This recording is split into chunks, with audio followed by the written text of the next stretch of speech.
poor girl slept in a playground every night. When a cold-hearted millionaire finds out why, he starts to cry. Just before we start, drop a flag emoji that represents your country. The marble floors of the Whitaker mansion echoed with emptiness, as James Whitaker's Italian leather shoes clicked down the hallway. At 42, he commanded the real estate market of the city with an iron fist, but the vastness of his home only emphasized what he lacked. "Cancel the charity dinner," James barked into his phone, pausing by the floor-to-ceiling windows that showcased the glittering cityscape below. "Tell them I'll double my donation instead." The assistant on the other end stuttered an acknowledgement, used to these last-minute changes. James ended the call without saying goodbye, sliding the phone into his tailored suit pocket. His reflection stared back at him from the window glass, distinguished silver streaks at his temples, a sharp jawline, and eyes that had forgotten how to smile. Duke, his German shepherd, padded up beside him, the only living being that James allowed close. The dog's warm presence was the single touch of companionship in his life. "Just you and me tonight, boy," James murmured, his voice softening only for his faithful companion. He reached down to scratch behind Duke's ears, a rare gesture of affection that no human had witnessed in years. The mansion sprawled around them, 12,000 square feet of premium real estate filled with expensive furniture, rare art, and absolutely no warmth. No family photos lined the walls. No children's laughter had ever filled these rooms. The housekeeper maintained everything in perfect order, but nothing about the space suggested that anyone truly lived here. In the kitchen, Mrs. Alvarez, his housekeeper of 15 years, was gathering her belongings to leave for the day. "Mr. Whitaker, I've prepared your dinner in the refrigerator. Just heat it up when you're ready." Her voice was professional, hiding the pity she felt for her employer. James nodded dismissively, but something on the counter caught his eye. A small framed photograph Mrs. Alvarez had accidentally left out of her purse. In it, she stood surrounded by children and grandchildren, her face transformed by joy. "Is this your family?" The question slipped out before he could stop himself. Mrs. Alvarez brightened. "Yes, from my grandson's birthday last weekend. 5 grandchildren now," she said proudly. Something shifted in James's expression, a flicker of emotion so brief that Mrs. Alvarez almost missed it. Longing, perhaps? Regret? "You should put that away," he said, his tone returning to its usual coldness. "And lock up when you leave." Later, as darkness fell, James clipped Duke's leash and headed for Oak Ridge Park. This nightly ritual was his only concession to routine that wasn't business-related. The park was usually empty at this hour, exactly as he preferred it. The November chill cut through his expensive wool coat, but James hardly noticed. His mind was already drifting to tomorrow's business acquisitions, calculating profits, planning his next corporate takeover. People feared him in boardrooms. His competitors dreaded his name. He had built his empire on being ruthless and uncompromising. Yet, as the city lights twinkled in the distance, an unfamiliar melancholy washed over him. The image of Mrs. Alvarez's family photo lingered in his mind. What would it be like to have people waiting for you? To have someone's eyes light up when you walked through the door? James shook his head, banishing the thought. He had chosen this path: wealth, power, independence. He didn't need the complications of relationships. He didn't need anyone. But, as Duke trotted ahead on the winding park path, leading James deeper into the shadows of Oak Ridge Park, fate was preparing to challenge everything the wealthy man believed about himself and the life he had built. Little did he know that what awaited him on that cold night would shatter the walls he had so carefully constructed around his heart. As James followed Duke deeper into the park, the usual silence of his evening routine was broken by an unusual sight. Duke suddenly tensed, ears perked forward, attention fixed on a park bench partly hidden in the shadows of a large oak tree. "Duke, heel," James commanded, but for the first time, his loyal companion ignored him. The German shepherd trotted purposefully toward the bench, tail wagging. James squinted through the darkness. There was something or someone huddled there. A small figure curled up against the cold, using a worn backpack as a pillow. "Hey!" James called out sharply. "This isn't a hotel." The figure startled and sat up quickly. In the dim glow of the distant park lamp, James found himself looking at a young girl, no more than 9 years old. Her clothes were tattered but clean, her face smudged with dirt and her eyes wide with fear. "I'm sorry, sir," she said, her voice surprisingly composed despite her obvious fear. "I wasn't causing any trouble." James frowned, taken aback by her formal response. "Where are your parents? Do you realize it's almost midnight?" The girl clutched her backpack tighter. "My mom will be back soon. She told me to wait here." Duke had already reached the bench and, to James's astonishment, gently nuzzled the girl's hand. She smiled, a brief, genuine smile that transformed her tired face, and scratched the dog behind his ears. "He doesn't like strangers," James said, more to himself than to her. "Dogs usually like me," she replied simply. "What's his name?" "Duke." James found himself walking closer, studying the girl with growing concern. Her small frame shivered in the November chill, though she tried to hide it. "How long have you been waiting here?" The girl hesitated. "My mom left 5 days ago. She said she'd be right back. 5 days. James felt something unfamiliar twist in his chest. Anger, perhaps, at the parent who would abandon a child in a park. Or maybe something else, something he couldn't quite name. "What's your name?" he asked, his voice softer than before. "Lily. Lily Harper." She extended a small hand with surprising dignity, as though they were meeting at a business function rather than a dark park in the middle of the night. James hesitated before taking her hand. It was ice cold. "James Whitaker." "Are you going to call the police, Mr. Whitaker?" Lily asked directly, her eyes suddenly wary. The question caught him off guard. Of course he should call the police. This was a clear case of abandonment or neglect. This child needed social services, not a stranger in a park. Yet Duke had settled beside Lily on the bench, his head now resting on her lap as though they were old friends. The dog looked up at James with an expression that seemed almost accusatory. "When did you last eat, Lily?" James found himself asking. "Yesterday morning. I had a granola bar left in my backpack." As the words left her mouth, something inside James Whitaker, the ruthless businessman feared in boardrooms across the city, shifted irrevocably. In that moment, the carefully constructed walls around his heart developed their first hairline crack. James pulled out his phone, his thumb hovering over the screen. The responsible thing would be to call the authorities immediately. Yet something made him hesitate as he looked at Lily's resigned expression. "I'm calling the police," he finally said, dialing the number. "They'll help find your mother." Lily nodded quietly, her small shoulders slumping. Within 15 minutes, a patrol car pulled up at the park entrance. Officer Martinez approached them, flashlight in hand.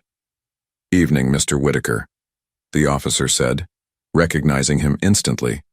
One of the perks, or burdens, of being the city's wealthiest resident. "I found this child alone," James explained, gesturing to Lily. "She claims she's been here for 5 days waiting for her mother." Officer Martinez crouched down to Lily's level. "Hello there. Aren't you Lily Harper, from the community center program?" Lily nodded, surprised to be recognized. "You know her?" James asked, confused. "I volunteer at the Southside Community Center sometimes," Martinez explained. "Lily and her mom attend the free meal program occasionally." He turned back to Lily. "Where's your mom, sweetheart?" "She went to find work and said to wait here. She promised she'd come back." Lily's voice remained steady, but James noticed her small hands trembling. Martinez sighed. "We need to call social services. Unfortunately, at this hour, she'd have to go to the emergency children's shelter tonight." James pictured the shelter. He donated to it once for a tax write-off but never visited. The image of Lily spending the night there among strangers made him uncomfortable for reasons he couldn't explain. Is that necessary? The words left his mouth before he could think. "It's just for one night. She could." James hesitated, hardly believing what he was about to suggest. "She could stay at my guest house until morning. Then we can sort this out properly." Both Martinez and Lily looked at him with surprise. "That's unusually generous, Mr. Whitaker," Martinez said carefully. "But there are protocols." "I'm aware," James interrupted.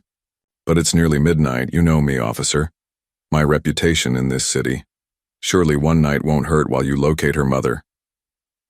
After a lengthy discussion and several phone calls, Martinez reluctantly agreed, taking James's information and promising to return first thing in the morning. As they walked toward the park exit, Lily stumbled slightly from exhaustion. Without thinking, James extended his hand. After a moment's hesitation, Lily took it. Her small fingers wrapped around his with surprising strength. James couldn't remember the last time he'd held anyone's hand. The simple human contact sent an unexpected warmth through him. "Thank you," Lily said quietly as they reached his car. "Duke seems happy I'm coming with you." Indeed, the German shepherd was prancing around them with uncharacteristic enthusiasm, as if he'd won some private victory. "It's just for tonight," James clarified, as much to himself as to her. "Until they find your mother." Lily nodded solemnly. "I understand." As James helped her into his luxury car, he caught his reflection in the window.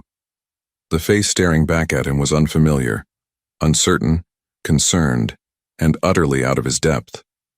What had he just gotten himself into? The grandeur of the Whitaker mansion seemed to shrink Lily even further as they stepped through the imposing front door. Her eyes widened, taking in the marble foyer and sweeping staircase. "Mrs. Alvarez," James called out, realizing too late that his housekeeper had already left for the evening. He rarely returned home with guests, let alone children. "She's gone home, hasn't she?" Lily asked perceptively. "That's okay. I can just sleep on the couch." James cleared his throat awkwardly. "No, that won't be necessary. I have plenty of guest rooms." He led her upstairs, Duke following closely behind them. Selecting the smallest guest bedroom, which was still larger than most master suites, James flipped on the light. "Will this be all right?" he asked, suddenly aware of how impersonal the room was. Expensive, yes, with its king-sized bed and designer furnishings, but sterile and uninviting. Lily nodded, clutching her worn backpack. "It's very nice. Thank you, Mr. Whitaker." "James," he corrected automatically, then wondered why he'd done so. He never invited such familiarity, not even from long-term employees. "You must be hungry," he realized, recalling her admission about not eating since yesterday. In the kitchen, James stared blankly at his refrigerator. Mrs. Alvarez had left his prepared dinner, but nothing suitable for a child. He awkwardly reheated some pasta and placed it before Lily, who sat at the massive dining table looking like a doll in a giant's house. "Thank you, James," she said politely, taking small, careful bites as if savoring every morsel. The silence felt oppressive. James had no idea how to talk to a child. "So, what grade are you in?" he attempted. "Fourth. When I can go to school," Lily answered between bites. "I like math best." "Math," James echoed, remembering his own childhood affinity for numbers. "That's good. Practical." Another silence fell. "Your house is very big for just one person," Lily observed. James shifted uncomfortably. "I like my space." "Don't you get lonely?" The direct question caught him off guard. "I have Duke," he replied defensively.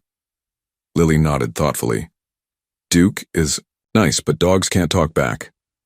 After dinner, James showed her to the bathroom, finding a new toothbrush in a drawer and awkwardly explaining how to adjust the shower temperature. He waited in the hallway, listening to make sure she didn't need help, feeling completely out of his element. When Lily emerged, dressed in the same clothes but with a clean face and damp hair, she unexpectedly wrapped her arms around his waist. "Thank you for helping me," she said, her voice muffled against his suit. James froze, his arms suspended in midair. He couldn't remember the last time someone had hugged him. Slowly, stiffly, he patted her shoulder. "You're welcome," he managed. "Get some sleep. We'll sort everything out tomorrow." Later, as James sat in his study with a glass of scotch, He noticed a small notebook that had fallen from Lily's backpack. Picking it up, he found pages filled with stories and drawings. Tucked inside was a worn photograph of a woman with Lily's same delicate features. Something about the woman's eyes struck him as hauntingly familiar, but he dismissed the thought, returning the diary to Lily's backpack. As he passed her room on the way to his own bedroom, he heard muffled crying. James paused, his hand raised to knock, then lowered it, paralyzed by his own emotional inadequacy. Instead, he slid down against the wall outside her door, sitting on the floor in his expensive suit, listening helplessly as the little girl cried herself to sleep. Morning light streamed through the windows of the Whitaker mansion, finding James sitting at his kitchen island, phone in hand, hair uncombed, a state in which his business associates would never have recognized him. He had barely slept, his mind churning with thoughts of the small girl sleeping upstairs and the haunting familiarity of the woman in the photograph. "Mr. Whitaker?" Mrs. Alvarez stopped short as she entered, staring at him in surprise. "You're up early." "Mrs. Alvarez," James responded, straightening. "We have a guest, a child, temporary situation." Before he could explain further, Lily appeared, in the doorway, Duke at her side as if he'd appointed himself her personal guardian. The German shepherd, normally aloof with everyone except James, had apparently switched his primary allegiance overnight. "Good morning," Lily said politely. Mrs. Alvarez's eyebrows shot up, but her professional demeanor quickly returned. "Good morning, young lady. Would you like some breakfast?" While Lily ate pancakes that Mrs. Alvarez whipped up, James made 2 phone calls. The first was to Officer Martinez, who informed him that they'd found no trace of Emma Harper yet but were continuing to search. The second call was to his office. "Rebecca, clear my schedule today," he instructed his assistant. "Family emergency." Rebecca's stunned silence spoke volumes. In 15 years, James Whitaker had never missed work for personal reasons. After breakfast, a freshly showered and properly dressed James led Lily to his home office. "I'm going to help find your mother," he explained, his tone more gentle than any of his employees would have believed possible. "Can you tell me more about her? Where she works, friends she might be with?" Lily's face clouded. "Mom works lots of places, cleaning houses, sometimes restaurants." She hesitated. "We moved a lot. The last apartment had black mold, so the landlord let us out of the lease, but we couldn't find another place we could afford." James felt a twinge of discomfort. As one of the city's largest property developers, he knew exactly how the housing market squeezed people like Emma Harper. "Any relatives? Friends who might know where she is?" Lily shook her head. "Just us. Mom says we're all we need." By mid-morning, James had called Sarah Chen, a private investigator he occasionally hired to vet business partners. If anyone could find Emma Harper, it would be Sarah. "A missing person case, that's different for you," Sarah remarked over the phone. "Just find her," James replied tersely, before catching himself and adding, "Please." Sarah arrived within the hour, a compact woman with sharp eyes and a no-nonsense attitude. James appreciated that she didn't ask unnecessary questions when he explained the situation, simply nodding and requesting a recent photo of Emma. "All I have is this," James said, showing her the photograph from Lily's diary. Sarah studied it, then took out her phone to capture an image. "I'll start with employment records, hospital admissions, and recent arrests," she said matter-of-factly. Given that she hasn't returned for her daughter in 5 days, one of those is likely. James flinched at the bluntness but nodded. "Keep me updated hourly." While Sarah began her search, James faced a more immediate dilemma: what to do with Lily. Officer Martinez had called again, explaining that without evidence of abandonment, social services couldn't intervene yet, especially since Lily was in safe accommodations. "I'm not equipped to watch a child," James muttered, running a hand through his hair as he returned to the living room where Lily sat reading a book from his shelves. "I don't need watching," Lily said, looking up. "I take care of myself a lot. Mom calls me her little grown-up." Something about that statement made James's chest tighten painfully. A 9-year-old shouldn't have to be grown up. Their awkward domestic arrangement was interrupted when James's phone rang. It was Rebecca, his assistant. "Mr. Whitaker, I'm sorry to disturb you, but the Westridge investors are threatening to pull out if you don't personally attend today's meeting." James sighed. The Westridge deal was worth millions. "Fine. I'll be there in an hour." Hanging up, he turned to Lily. "I need to go to work for a bit. Mrs. Alvarez will stay with you." Lily nodded understandingly, but her eyes betrayed a flash of fear that James recognized all too well, the fear of being left behind. "I'll come back," he found himself promising, "and we'll have dinner together." The Westridge meeting dragged on interminably. Throughout the negotiations, James found his mind wandering to the little girl waiting at his home, when his business partner, Alexander Reed, made a snide comment about James's sudden interest in charity cases. After hearing about Lily, James felt a surge of protective anger that surprised him. "That charity case has more dignity than most adults I know," he snapped, causing a stunned silence around the boardroom table. By late afternoon, James had signed the Westridge deal and was heading home, 2 hours earlier than he'd ever left the office in the past decade. On the way, he impulsively stopped at a department store, emerging with bags of children's clothing and a stuffed elephant that the saleswoman had assured him was what girls her age love. When he arrived home, he found Lily at the kitchen table surrounded by papers. "What's all this?" he asked, setting down the shopping bags. "Homework," Lily explained. "Mrs. Alvarez called my school and they sent over what I've missed." James felt a rush of gratitude toward his housekeeper, who stood at the counter preparing dinner, a knowing smile on her face. That night, as they ate dinner together, Lily's nightmare shattered the tentative peace they'd established. Her terrified scream brought James running to her room, where he found her tangled in the sheets, eyes wide with fear. "She's not coming back," Lily sobbed as James awkwardly sat on the edge of her bed. "Something bad happened to her, I know it." Without thinking, James reached out and smoothed her hair. "We're going to find her," he promised. "I have the best person in the city looking for her right now." As Lily's tears subsided, she leaned against his shoulder, the simple gesture of trust undoing him completely. James Whitaker, who had built his reputation on being heartless, found himself holding a trembling child until she fell asleep, wondering how his carefully structured life had changed so dramatically in just 24 hours. James's cell phone vibrated just as he was pouring his morning coffee. Sarah Chen's name flashed on the screen. "I found her," Sarah said without preamble. "Where?" James asked, stepping away from the kitchen where Lily was eating breakfast with Mrs. Alvarez. "That's where it gets complicated," Sarah replied, her normally confident voice hesitant. "I need to see you in person, alone." An hour later, James sat across from Sarah in his downtown office, staring at the file she'd placed before him. "Emma Harper is actually Emily Hartman," Sarah explained, tapping the document. "She changed her name about 9 years ago." James froze, the name hitting him like a physical blow. "Emily Hartman? You know her," Sarah observed, studying his reaction. "We dated in college," James said quietly, memories flooding back unbidden.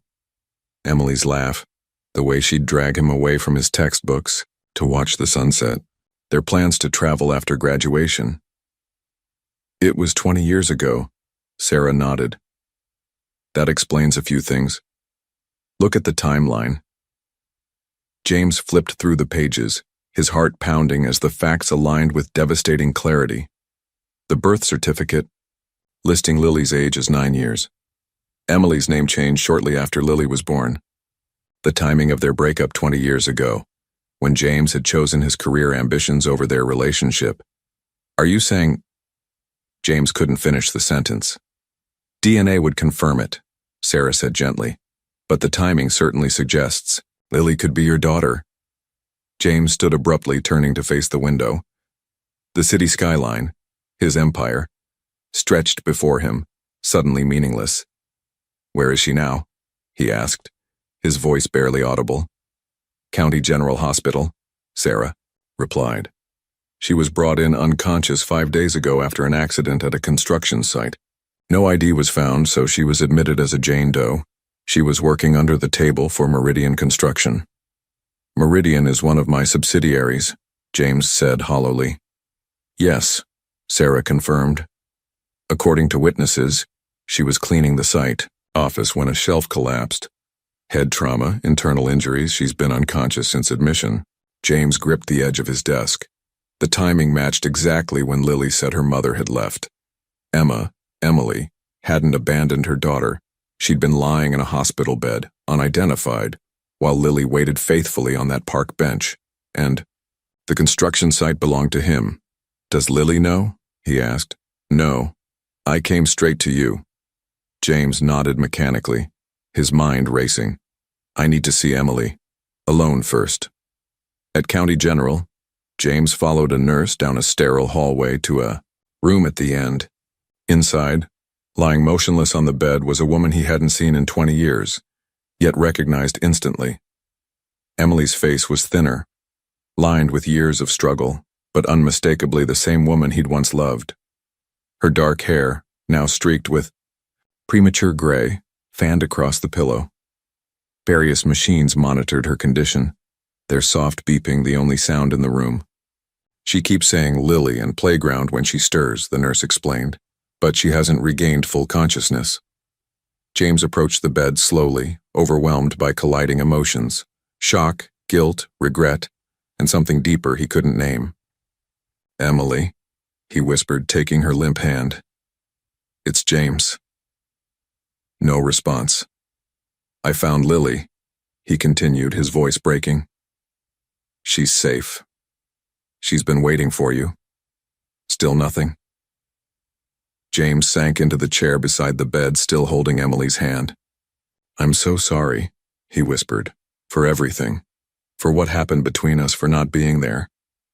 The weight of 20 years of choices crashed down on him. He had chosen ambition over love, wealth over connection, power over family, and while he'd built his empire, Emily had raised their daughter alone. Their daughter. The reality of it struck him anew. He had a child. A daughter he'd never known existed. As James left the hospital, a single question consumed him. What would he tell Lily? James sat in his car outside the hospital, his hands trembling on the steering wheel. The image of Emily lying unconscious, so different from the vibrant woman he'd once known, haunted him. He picked up his phone and called Mrs. Alvarez. How is Lily? He asked. She's fine, Mr. Whitaker. We're baking cookies. She's a special child. James swallowed hard. I'll be home soon. Thank you for looking after her. Before driving home, James made another stop at Meridian Construction's main office. He stormed past the receptionist, ignoring her protests, and burst into the site manager's office. Mr. Whitaker, we weren't expecting. The manager, Peterson, jumped to his feet. A woman was injured at your East Side project 5 days ago. James interrupted, his voice dangerously calm. Emma Harper. Peterson paled. Sir, accidents happen in construction. She was working as a cleaner without proper documentation, in a building that clearly violated safety codes. James continued. A building with my name on it. We outsource cleaning to contractors who handle their own staffing, Peterson stammered. We're not responsible for— I am responsible, James cut him off. For all of it. He demanded the full accident report, employment records, and safety inspection history. As he reviewed the documents, another disturbing detail emerged. She applied for a position at our corporate headquarters? James asked, finding Emma's application in the stack. Multiple times over the years, Peterson confirmed nervously. HR rejected her applications. No college degree, spotty work history. James felt physically ill. While he'd been building his fortune, Emily had been trying to reach him through his own company, only to be turned away by layers of corporate bureaucracy he'd established. The drive home was a blur. James's mind raced with all that he'd learned and the decisions that loomed before him. By the time he pulled into his driveway, evening had fallen. He found Lily and Mrs. Alvarez in the kitchen, the air sweet with the scent of chocolate chip cookies. James! Lily's face lit up when she saw him, and the simple joy in her expression made his heart constrict. Those were Emily's eyes looking back at him. How had he not seen it immediately? "Mrs. Alvarez, thank you." "I'll take it from here," James said softly. Once they were alone, James sat Lily down in the living room, Duke settling protectively at her feet. "I found your mom," he began gently. Lily's eyes widened. "Where is she? Can we go see her now?" "She's in the hospital," James explained, choosing his words carefully. "She had an accident at work. That's why she didn't come back to the park." Tears welled in Lily's eyes. "Is she going to be okay?" "The doctors are taking good care of her," James assured her, though the prognosis remained uncertain. "She hit her head and has been sleeping, but we can visit her tomorrow." "She didn't leave. Me on purpose?" Lily asked in a small voice. "No," James said firmly. "She would never leave you on purpose. She loves you very much." Lily nodded, processing this information with remarkable composure for a 9-year-old. "What about the other thing?" James froze. "What other thing?" "The thing that made you look so sad when you came in," Lily said perceptively. "There's something else, isn't there?" James stared at this child, his child amazed by her intuition, but he couldn't tell her everything, not yet. Not until he'd spoken with Emily, if she recovered. Not until he understood himself what it all meant. "Just adult worries," he said finally. "Nothing for you to be concerned about." That night, after Lily had gone to bed, James locked himself in his office and finally allowed his emotions to surface. For the first time in decades, James Whitaker, the ruthless businessman, the cold-hearted magnate, wept, mourning the life he could have had and the years lost forever. The hospital corridor seemed endless as James led Lily toward Emily's room the next morning. He'd prepared her as best he could, explaining the machines, the tubes, the stillness she would see. But Lily's small hand still trembled in his. "She might not wake up right away," James reminded her gently. "But the doctors say she can probably hear us." Lily nodded solemnly. "I'll tell her all about Duke and your big house and the cookies we made." When they entered the room, Lily hesitated only briefly before approaching the bed. James watched, his throat tight, as she carefully took her mother's hand. "Hi, Mom," Lily said, her voice stronger than James expected. "It's me. I waited at the park like you said, and then Mr. Whitaker found me. He has a dog named Duke who really likes me." James stepped back, giving them privacy while remaining close enough to intervene if Lily became overwhelmed. But she surprised him, talking to Emily with a mixture of childlike enthusiasm and startling maturity, describing their days apart as if recounting an adventure rather than a trauma. After the visit, as they walked back to the car, Lily asked the question James had been dreading. "Will Mom be mad that I'm staying with you?" James chose his words carefully. "No, she'll be grateful you're safe. Your mom and I, we knew each other a long time ago." "You did?" Lily looked up at him curiously. "Were you friends?" "Yes," James said, the inadequacy of the word hanging in the air between them. "We were." That afternoon, while Lily napped, exhausted from the emotional hospital visit, James met with the chief of neurology at his downtown office. "I want the best care possible for Emily Hartman," he stated, sliding a check across the desk. "Private, room, specialist, whatever she needs." The doctor eyed the check, a substantial donation to the hospital, and nodded. "Of course, Mr. Whitaker. May I ask your relationship to the patient?" James hesitated. "She's family," he said finally, the truth of it settling into his bones. Later that evening, after putting Lily to bed, James drove back to his office building, needing space to think. The emptiness of his corporate suite at night matched the hollowness he felt inside. On his desk sat the file Sarah Chen had compiled. Emily's work history over the past decade, a string of minimum wage jobs, eviction notices, medical bills marked payment plan, school records showing Lily's frequent transfers as they moved from one affordable apartment to another. Every page told the story of a woman struggling to survive, to provide for her daughter. While he had accumulated wealth beyond reason, The worst revelation had come that afternoon, when James had confronted the construction site foreman directly.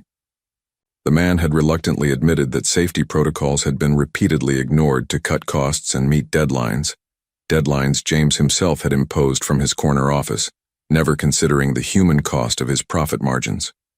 James Whitaker had built his empire on being ruthlessly efficient, on squeezing every penny from every project. How many other Emily Hartmans had been casualties of his success? For the first time, James examined his wealth and found it hollow. What good was owning half the city if people like Emily, like Lily, suffered for it? As rain pattered against the floor-to-ceiling windows of his office, James Whitaker, alone with the consequences of 20 years of choices, finally allowed himself to feel the full weight of his responsibility, not just for Emily's accident, but for the life of hardship she'd endured while raising their child alone. He'd chosen ambition over love all those years ago. The cost of that choice was now painfully clear, written in the hospital machines keeping Emily alive and in the solemn eyes of a little girl who'd grown up without a father. James pressed his forehead against the cool glass, watching the city lights blur through his tears. In that moment, he made a silent vow to both Emily and Lily. Whatever happened next, he would make it right.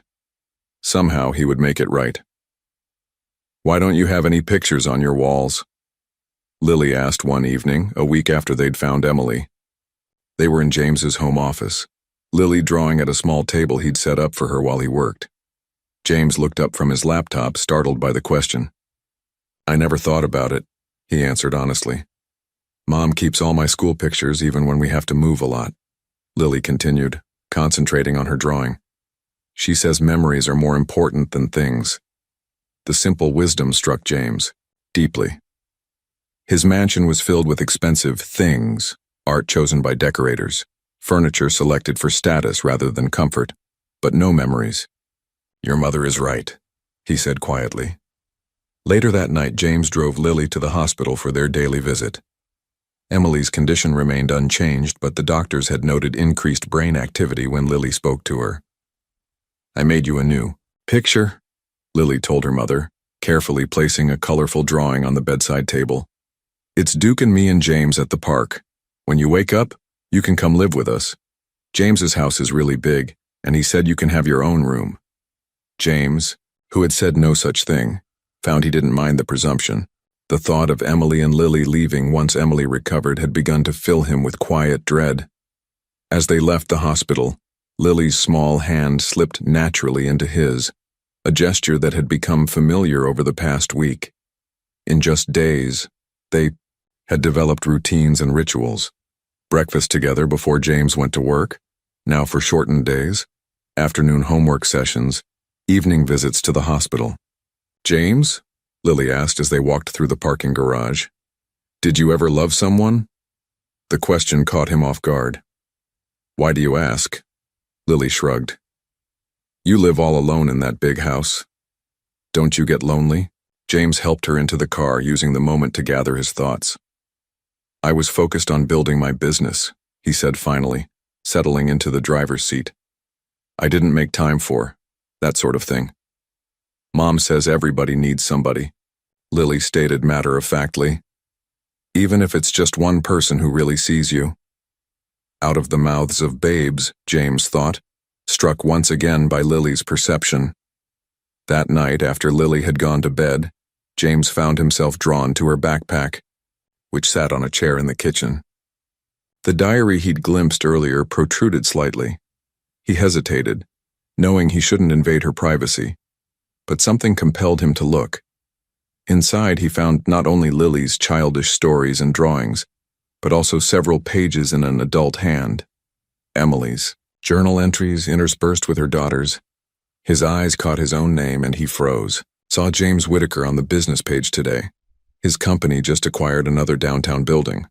I wonder if he ever thinks about what might have been. If he knew about Lily, would it matter to him now? Sometimes I see him in her, the determined, set of her jaw, the way her mind works with numbers. I never told her about him. What would be the point? He made his choice long ago. James closed the diary, his hands trembling. Emily had recognized their daughter's resemblance to him, had seen him in Lily's mannerisms and talents. Yet she'd never reached out, never told him he had a child. He should feel angry at being denied knowledge of his daughter for 9 years. Instead, he felt only profound sadness and understanding. The James Whitaker that Emily had known, that he himself had been until recently, would not have welcomed a child disrupting his ambitions. Would he have even believed her? Or would he have accused her of trying to extract money from him, hired lawyers to keep her at bay? The realization was painful but honest. Emily had made the best choice she could with the man he had been. The question now was, what kind of man would he choose to be going forward? 2 weeks had passed since James found Lily in the park. 2 weeks that had transformed his carefully ordered life into something unrecognizable and unexpectedly meaningful. Each morning now began with Lily's chatter over breakfast. Each evening ended with their hospital visits, where they would talk to the still unconscious Emily about their day. James had rearranged his entire schedule, delegating responsibilities. He'd never trusted to anyone before, leaving the office by 4 o'clock to pick Lily up from the private tutor he'd arranged. The corporate titan who once regularly worked 16-hour days now spent his evenings helping a 9-year-old with fractions and reading her bedtime stories. Mr. Whitaker?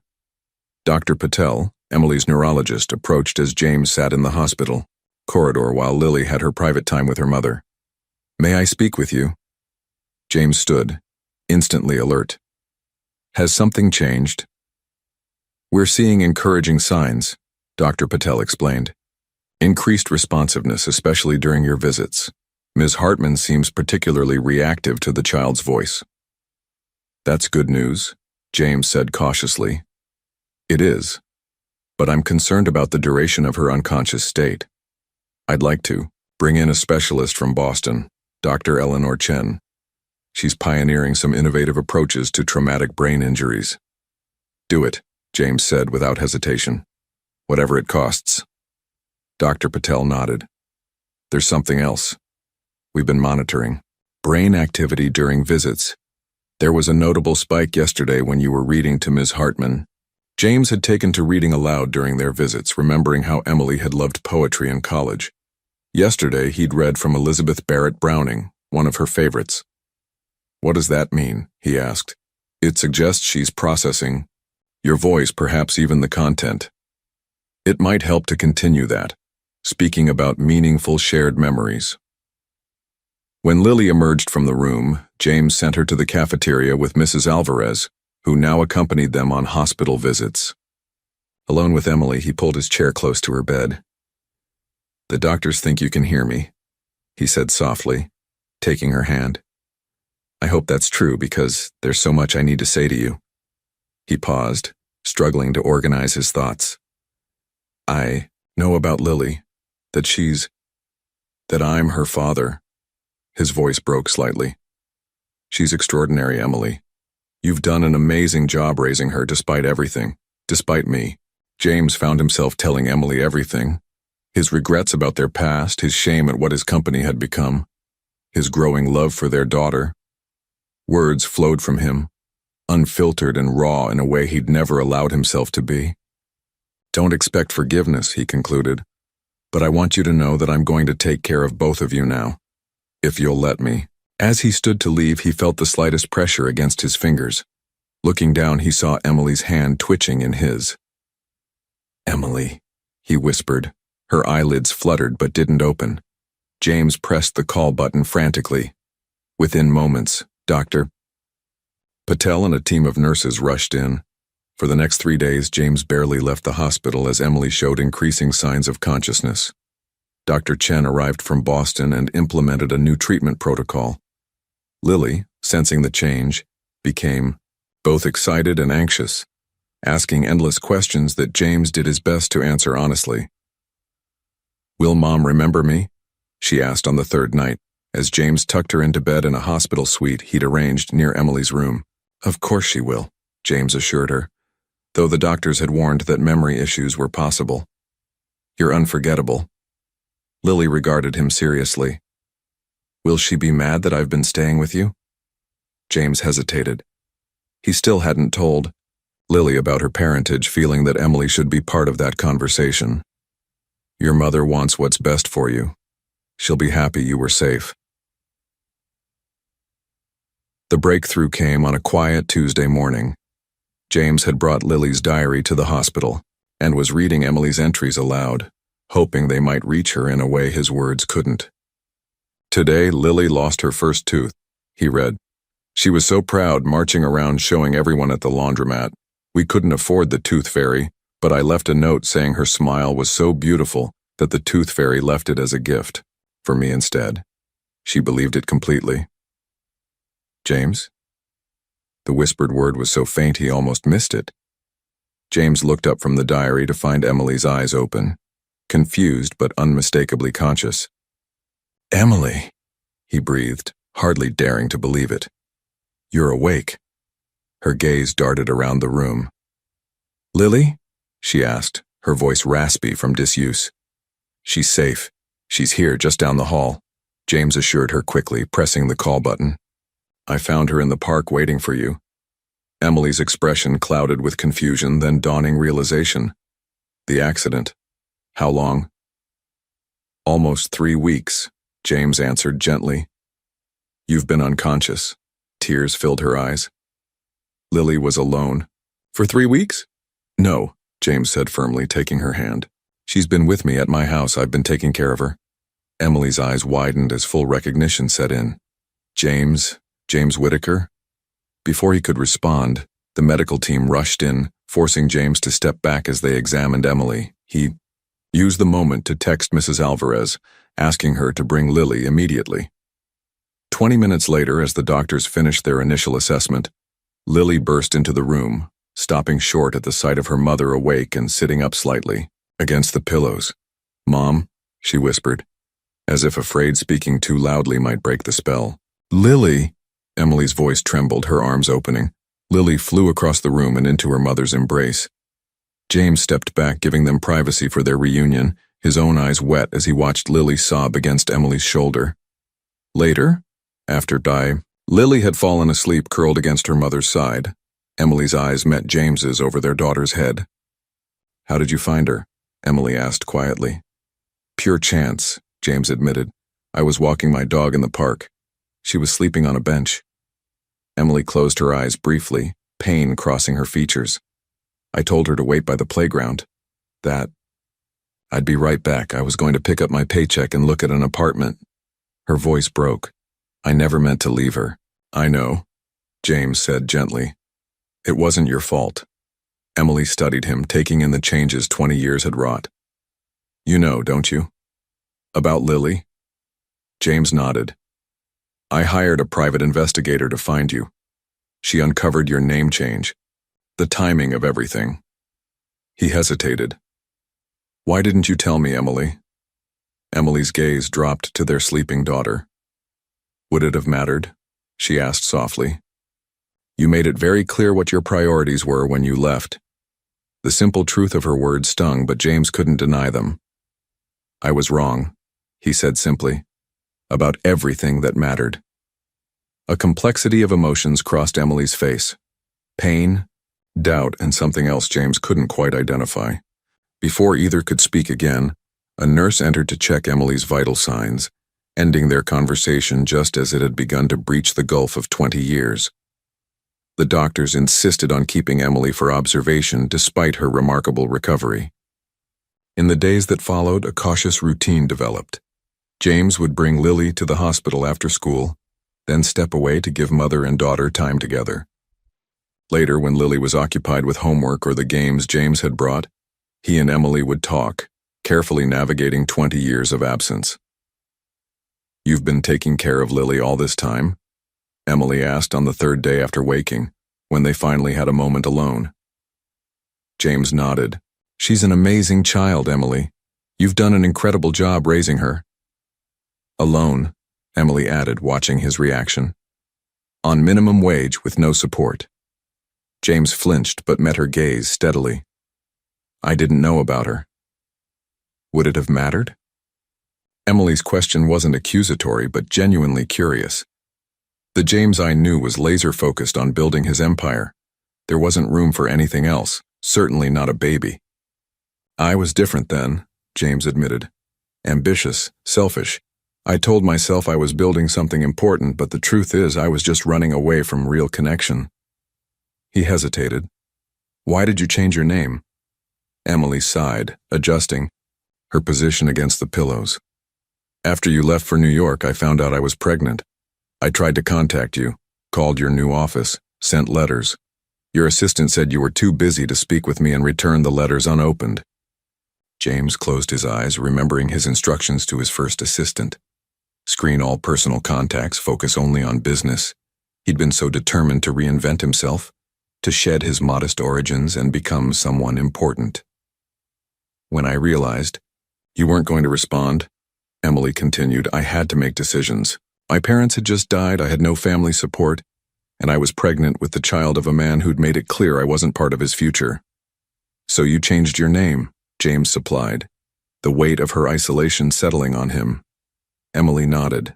Fresh start. I moved upstate, had Lily, worked whatever jobs I could find. It was hard, but we managed. Until recently, James said gently. Emily's eyes filled with tears. The economy, housing costs, everything got harder. We lost our apartment, couldn't find another we could afford. I was working 3 jobs and still falling behind. She looked away. I never wanted Lily to know how bad things were. I tried to make it seem like an adventure. She never doubted you, James assured her. Not for a moment. A nurse interrupted them, bringing Emily's medication. When they were alone again, James gathered his courage for the question that had been haunting him. Did you ever plan to tell me about Lily? Emily was quiet for a long time. I considered it as she got older, she finally admitted. She started asking about her father. I told her he was a brilliant man who had important work to do. Not that I'd abandoned you, James noted. You didn't know about her, Emily said simply.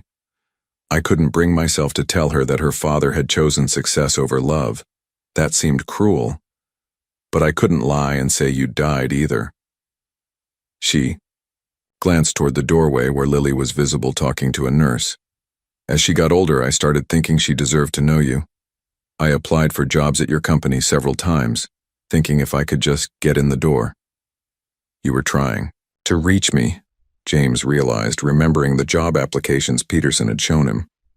Emily nodded, but when I couldn't get past HR, I took it as a sign.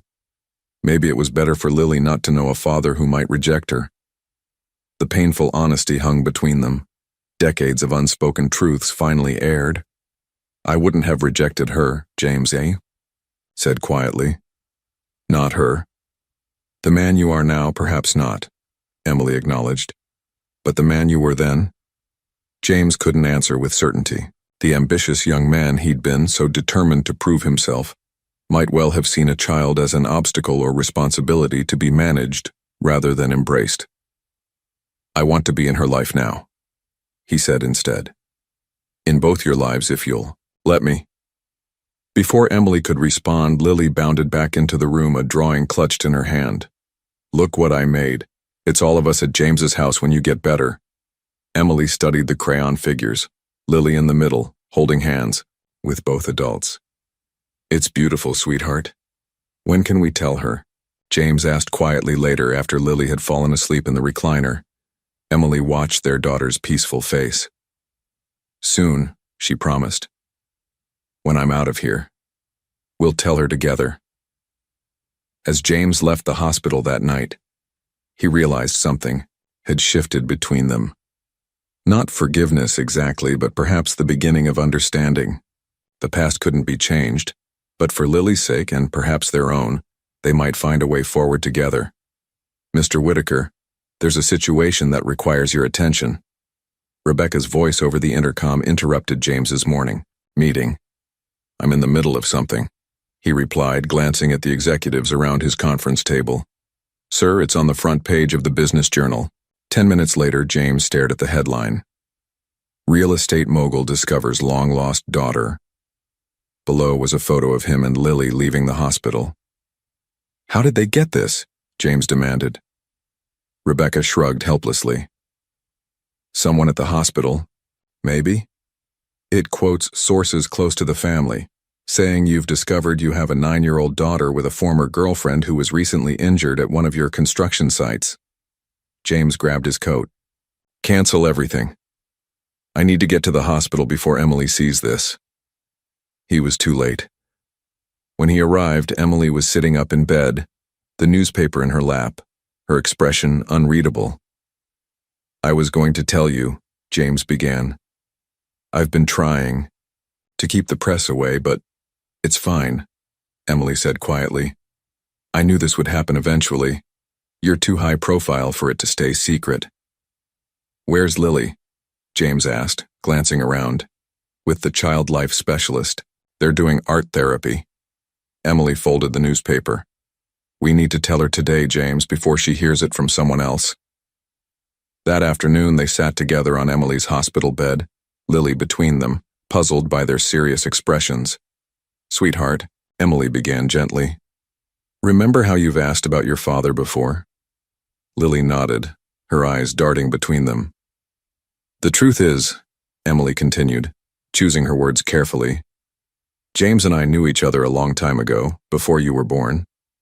Lily's brow furrowed. You were friends like you said, right? More than friends, James explained softly. We cared about each other very much. Understanding dawned in Lily's eyes. Are you my dad? She asked directly, looking up at James. James nodded, emotion tightening his throat. Yes, Lily, I am. But you didn't know about me until now? Lily asked. That's right, Emily confirmed. It's complicated, sweetie. Sometimes grown-ups make mistakes and don't communicate well. Lily processed this, her expression thoughtful. That's why Duke liked me right away, she concluded with a child's logic. He knew we were family. James laughed softly, relieved by her response. Maybe he did. I knew there was something, Lily said, looking between them. You both get the same wrinkle right here when you're thinking. She touched the space between her own eyebrows. Emily reached over to squeeze James's hand, a silent acknowledgement of their daughter's perception. As the news broke publicly, James faced the media directly, issuing a statement confirming that he had recently discovered he had a daughter and requesting privacy as they navigated this new family dynamic. Rather than hiding, he used his platform to announce the establishment of the Harper Foundation, dedicated to supporting single parents in crisis. At Emily's discharge, photographers crowded the hospital entrance. James arranged a private exit, bringing them back to his mansion where Emily settled into a guest suite to continue her recovery. The first days were awkward, Emily uncomfortable with the luxury, James uncertain how to share his space, Lily bouncing between them, delighted to have both parents under one roof. This place is like a museum, Emily remarked one evening after Lily had gone to bed. Everything perfect but nothing personal. James looked around his immaculate living room with new eyes. It never bothered me before. That's because you weren't really living here, Emily observed. You were just staying here. The next day, James came home to find the refrigerator door covered with Lily's artwork, held up by colorful magnets. A family photo Emily had taken of the three of them at the hospital sat framed on the mantel. Small changes, but somehow they transformed the sterile mansion into something warmer, something that felt for the first time like a home. When James's mother arrived unannounced from Arizona, critical and suspicious of the new arrangement, James surprised himself by standing firm. This is my family, Mother, he said quietly but firmly. I've missed 9 years of Lily's life. I won't miss any more. I appreciate everything you've done, James, but we can't stay here forever. Emily stood in James's home office, her posture conveying a determination he remembered well from their college days. 6 weeks had passed since Emily's discharge from the hospital. Her physical recovery had progressed remarkably, though she still tired easily. During that time, the three of them had fallen into a tentative routine that felt increasingly natural. Breakfasts together before James left for work, dinners where Lily chattered about school, Weekend outings carefully planned to avoid the paparazzi who still occasionally lurked outside the gates. "Why not?" James asked, leaning back in his chair. "There's more than enough room." Emily sighed. "That's not the point. I need my independence back. I need to work, to support myself and Lily." "You don't have to work," James pointed out. "The trust fund I set up for Lily covers everything she needs, and I'm happy to—" "That's exactly what I'm talking about," Emily interrupted. "I've taken care of my daughter, our daughter, on my own for 9 years. I can't just hand over that responsibility and become—" "What? Your dependent?" James stood, frustration rising. "Is your pride really worth disrupting Lily's life again? She's settled here. She loves her new school. Duke would be heartbroken." Emily's eyes flashed. "Don't use our daughter as emotional leverage. This isn't about pride. It's about teaching Lily the values I believe in. Self-reliance. Working for what you have." "And what about teaching her about family? About parents who make it work together?" James countered. "Make what work, exactly?" Emily asked quietly. "What exactly are we to each other, James?" The question hung between them unanswered. In the weeks of cohabitation, they had focused entirely on Lily, carefully avoiding any discussion of their own relationship. They were cordial, occasionally even warm, united in their love for their daughter, but separated by 20 years of different lives and lingering ghosts from their past. "I've found an apartment," Emily continued, when James didn't respond. "It's in Oak Ridge, close enough that Lily can stay in her school. 2 bedrooms, affordable." "Oak Ridge? That area is—" James began. "Not up to your standards?" Emily finished sharply. "I was going to say far from your doctor's," James replied evenly. Emily looked away, some of her defensiveness fading. "I need to stand on my own feet again, James. Surely you can understand that." Before James could respond, they heard the front door slam and Lily's voice calling out. Their argument would have to wait. That evening, while helping Lily with homework, James found himself distracted, turning over Emily's words in his mind. Had he been trying to control everything, just as he did in business? Was his insistence that they stay merely another expression of his need to manage every situation? "Dad?" Lily's voice pulled him back. "You're not listening." "I'm sorry, sweetheart." The term dad still gave him a warm jolt. Lily had adopted it naturally after learning the truth, as if making up for lost time. "Are you and Mom fighting?" Lily asked directly. James sighed. Lily missed nothing. "We're having a disagreement," he admitted. "Adults do that sometimes." "About us moving out," Lily stated, not asking. James nodded, surprised, but not shocked that she knew. "Your mom wants her own place. And you want us to stay," Lily concluded. "I heard you talking. The walls here are pretty thin, you know." "I thought the walls in this place were solid concrete," James said, attempting humor. "Not when you both get loud," Lily replied seriously. "Mom doesn't like feeling like she owes you. She's always been like that." James studied his daughter. "And what do you think?" Lily considered this. "I like it here. I like having both of you. But Mom's been sad lately, even though she tries to hide it." Later that night, after Lily had gone to bed, James found Emily on the terrace, wrapped in a blanket against the autumn chill. "Lily knows we're arguing," he said, sitting beside her.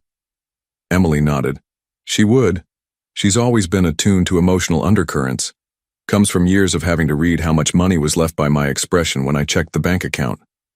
The frank assessment hit James hard. "I've been thinking about what you said," he offered, "about needing your independence." "And," Emily prompted, "I understand. I don't like it, but I understand." He paused. "But I'd like to counter-propose. What about the guest house? It's separate, has its own entrance. You could have your space, but still be close, for Lily's sake." Emily considered this. "And what about us, James? We've been playing house for Lily's benefit, but we've barely talked about what happened between us all those years ago." "I thought we had," James said carefully. "I was ambitious and selfish. I chose career over everything else. That's what happened, Emily agreed. But we haven't talked about how it felt, how it still feels. She turned to face him fully. Do you know what it did to me when you left? When you cut off all contact? When I found out I was pregnant and couldn't reach you? The pain in her voice broke something open in James. Tell me, he said softly. I need to hear it. Their conversation lasted well into the night, painful truths emerging that had been buried for decades. Emily's sense of abandonment, James's fear of the vulnerability that love required, the defensive walls both had built in the aftermath of their breakup. When tears came, from both of them, they were cleansing rather than bitter. As dawn approached, they had reached no firm resolution about living arrangements, but something had shifted between them. A clearing of old debris, making space for something new to possibly grow. The decision was ultimately made for them the next day when Lily, having heard enough of their debate, took matters into her own hands. At dinner, she presented a carefully drawn family contract, stipulating that Emily and she would move into the guest house on a trial basis, with clearly defined spaces and roles for everyone. Looking at their daughter's earnest face, neither parent had the heart to refuse her compromise. She's going to be a formidable negotiator someday, James remarked later, as they reviewed Lily's surprisingly thorough document. Wonder where she gets that, Emily replied with the first genuine smile he'd seen from her in days. Snow dusted the city on the first day of December, transforming the stark urban landscape into something softer, more forgiving. James stood at his office window, watching the flakes drift past, his mind not on the quarterly reports awaiting his review, but on the evening ahead, Lily's holiday concert at her new school. His phone buzzed with a text from Emily. Lily forgot her costume. Could you pick it up from the house on your way to the school? James smiled at the domesticity of the request. In the 6 weeks since Emily and Lily had moved into the guest house, they'd settled into an unexpected rhythm. Separate living spaces but shared meals, independent days but evenings together helping Lily with homework or watching movies. The arrangement had eased the tensions between James and Emily, allowing them space to navigate their complex relationship at their own pace. Of course, he texted back. Anything else needed? Emily replied with a grocery list, adding, only if you have time. No pressure. That was new too. Emily slowly growing comfortable asking for help, accepting that James wanted to be involved in the mundane aspects of family life, not just the grand gestures. James left the office early, something that no longer raised eyebrows among his staff. The transformation in their boss had been the subject of much speculation. The notorious workaholic now left at reasonable hours, rescheduled meetings around school events, and spoke of his daughter with undisguised pride. At the elementary school auditorium, James arrived carrying Lily's angel costume and a bouquet of flowers, scanning the crowd for Emily. He spotted her saving seats near the front, looking healthier than she had in months, her cheeks flushed with color. You made it, she said as he sat beside her, relief evident in her voice. Wouldn't miss it, James assured her. Though I got caught in traffic, did I miss anything? Just the kindergartner's song about snowflakes, very adorable, very off-key.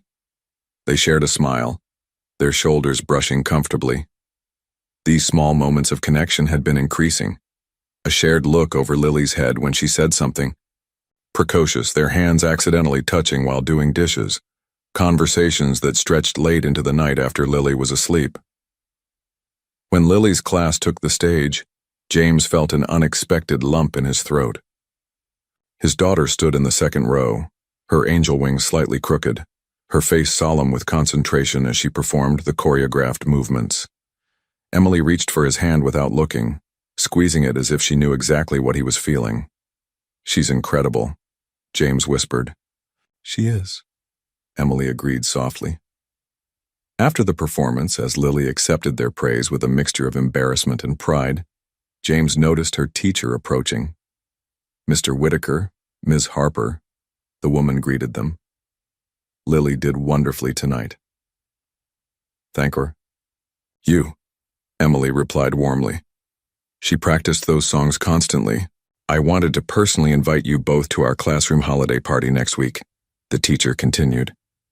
Lily mentioned you might be able to help, Mr. Whitaker. James looked down at his daughter questioningly. I told her you'd help with the decorations, Lily explained.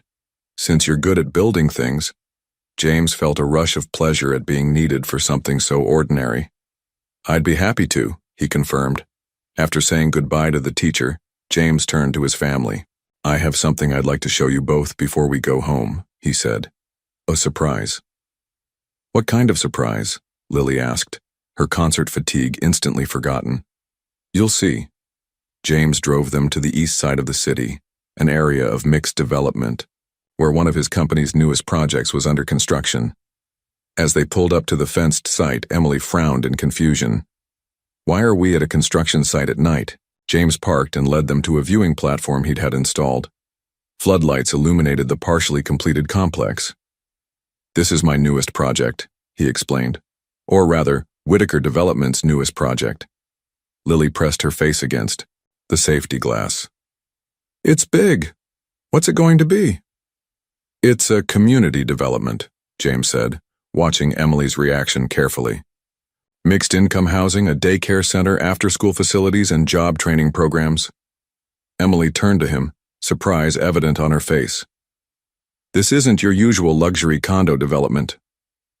No, James agreed. It's something new for us. He hesitated. The community center will be named after Lily. Really? Lily bounced excitedly. I get a building? A portion of a building, James corrected with a smile. But an important portion. Emily studied the site, then looked back at James, with new understanding. This is why you've been working late on Thursdays, not a business dinner. James nodded. I've been meeting with community organizations, getting their input on what's actually needed here. He took a deep breath. And I've set up scholarships for the children of all my employees, prioritizing maintenance and construction staff. The changes went beyond this one project.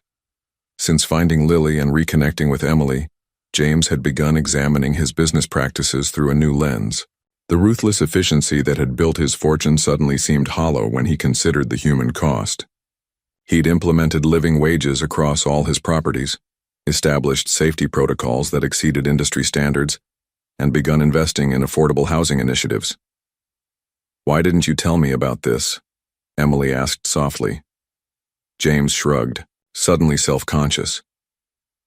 I wanted to show you rather than tell you. Actions matter more than words. On the drive home, Lily fell asleep in the back seat, exhausted from her performance.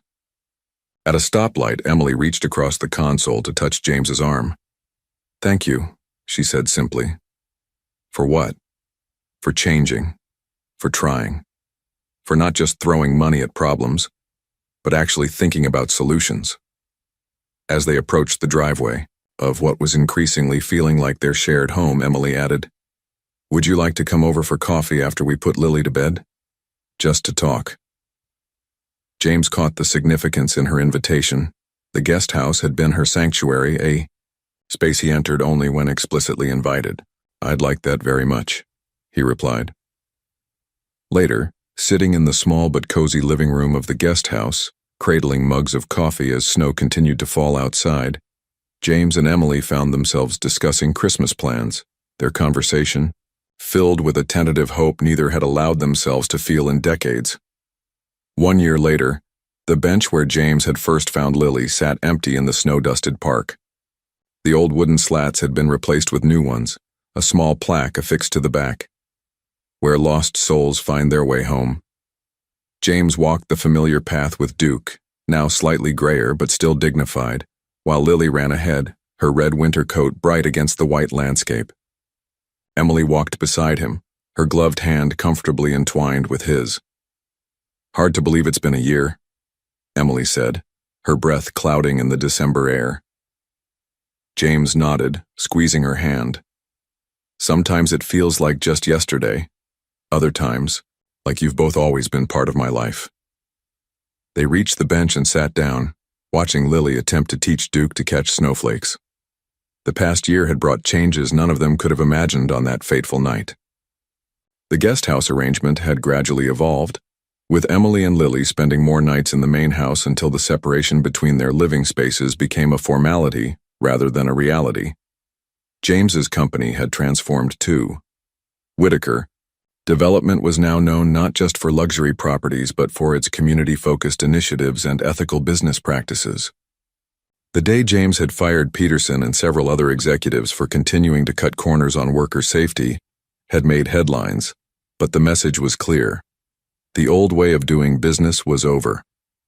Emily now ran the Harper Foundation, which provided emergency assistance to families in crisis. Her personal experience made her uniquely qualified to understand what families truly needed in their most vulnerable moments. "Do you ever wonder what would have happened if I hadn't been walking Duke that night?" James asked, watching their daughter's carefree play. Emily considered this. "I probably would have lost custody of Lily when they found me in the hospital. You might never have known about her." She turned to face him. "But I like to think we would have found our way to each other eventually." "How so?" "I believe some connections are meant to be, even if the path getting there isn't straight," Emily replied. "We needed to become different people before we could be right for each other again." James reached into his pocket, feeling the small, velvet box he'd been carrying for weeks, waiting for the perfect moment. This bench, where everything had begun, suddenly seemed exactly right. "Emily," he began, shifting to face her fully. "When I found Lily here, I thought I was rescuing a lost child. I didn't realize I was the one being saved." Emily's eyes widened as he withdrew the box and opened it, revealing a simple but elegant diamond ring. "I'm not asking because of Lily, or because it's the proper thing to do," James continued. "I'm asking because this year has shown me what I was missing all those years of pursuing wealth and power. Real connection, love, family." He took a deep breath. "Will you marry me? Not for convenience, not for appearance, but because I love you, both the girl I knew in college and the strong woman you've become." Emily's eyes filled with tears that caught the winter sunlight. "Are you sure? Your life was so orderly before we crashed into it." "Orderly and empty," James replied. "I don't want order if it means living without you both." "Yes," Emily whispered. "Yes, I'll marry you." As James slipped the ring onto her finger, Lily came running back, Duke bounding beside her. "Did you ask her?" she demanded, her cheeks flushed with cold and excitement. "Did she say yes?" James laughed. "You knew, Dad?" Lily rolled her eyes in exaggerated patience. "You asked me for permission last week, remember? Plus, you're not very sneaky about hiding jewelry boxes." As they walked home together through the gently falling snow, James reflected on the transformative journey of the past year. The man he had been, isolated in his wealth, devoid of genuine connection, was gone, replaced by someone who understood that true wealth couldn't be measured in property holdings or bank balances.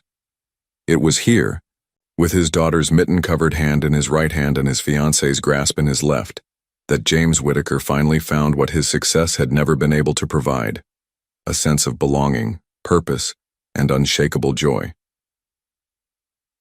The park around them was now part of a revitalized community space, with a playground and family shelter constructed by Whitaker Development. Where there had once been only a lonely bench in the darkness, there was now light, laughter, and the promise of new beginnings for many families beyond their own. The circle was complete.